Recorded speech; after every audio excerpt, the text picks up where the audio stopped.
A ver, para entender bien cómo empezó todo el cristianismo, no queda otra que hacer un viaje en el tiempo. Vamos a situarnos 2000 años atrás y a echar un vistazo a cómo era el mundo que lo vio nacer. Y ya lo adelantamos, en ese mundo había un protagonista absoluto, el todopoderoso Imperio Romano.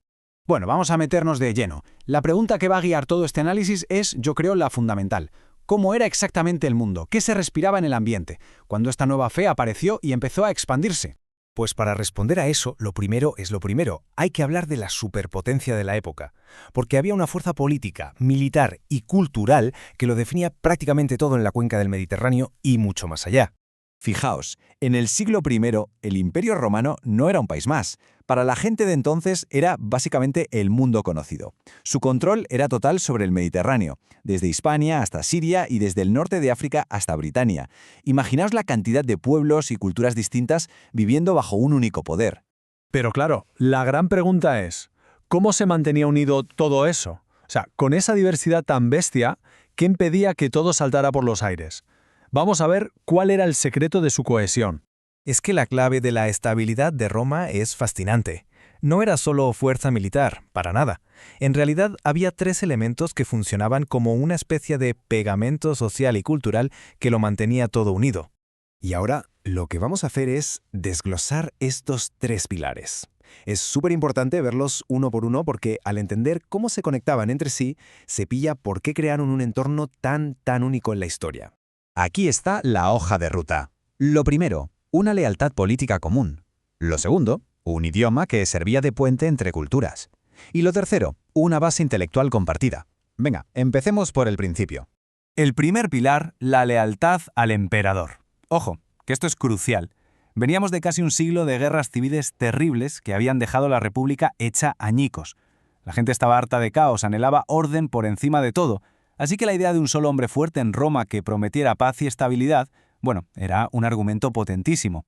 Pasamos al segundo pilar, el idioma. A ver, ¿el latín era la lengua del gobierno? Sí, pero en la calle, en la mitad oriental del imperio, la gente hablaba griego koiné. Era la lengua de los negocios, de la filosofía, de las nuevas ideas. Y esto es clave, ¿eh? Sin este idioma común, las cartas de Pablo o los evangelios se habrían quedado en algo local. Pero no, gracias al griego podían leerse y compartirse desde Jerusalén hasta la mismísima Roma, una herramienta de comunicación brutal para la época. Y esto nos lleva de cabeza al tercer pilar, el helenismo, que no era solo el idioma, era, por así decirlo, como el software cultural del imperio. Significaba que un mercader en Alejandría y un filósofo en Atenas podían hablar de la naturaleza del alma o del sentido de la vida usando los mismos conceptos. Era un marco de pensamiento compartido para las grandes preguntas de la vida. Y dentro de ese software helenístico había dos ideas que estaban por todas partes. Por un lado, una especie de platonismo popular, la idea de que existe un mundo espiritual que es más real y superior al material. Y por otro, el estoicismo, que defendía que el universo está gobernado por una razón divina, un logos. Claro, este concepto de logos es un puente filosófico directo, por ejemplo, al Evangelio de Juan, cuando presenta a Jesús como el logos hecho carne. Estas ideas ya estaban en el aire.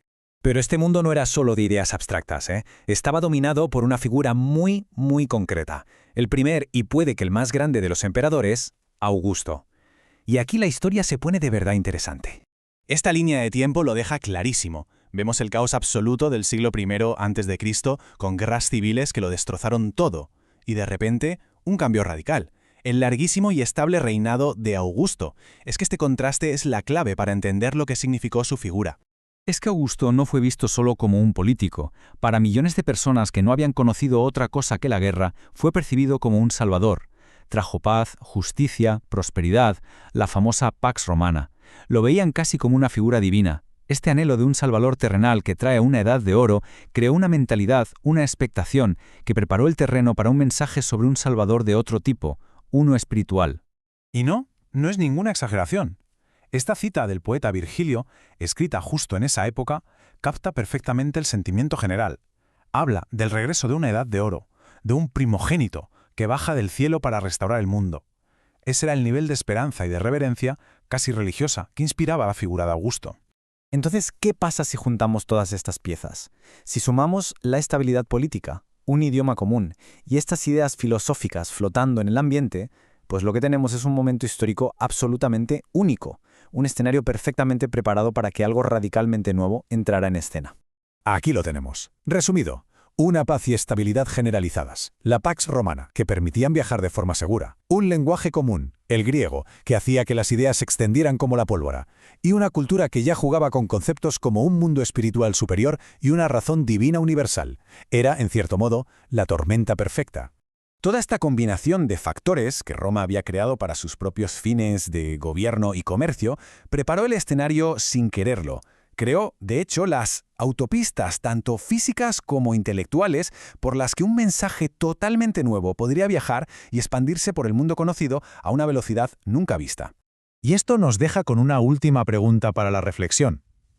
La paz y la unidad que el Imperio Romano forjó para su propia gloria y su propio control fueron, sin buscarlo, el catalizador inesperado que permitió una de las transformaciones espirituales y culturales más profundas de la historia. Ahí queda eso.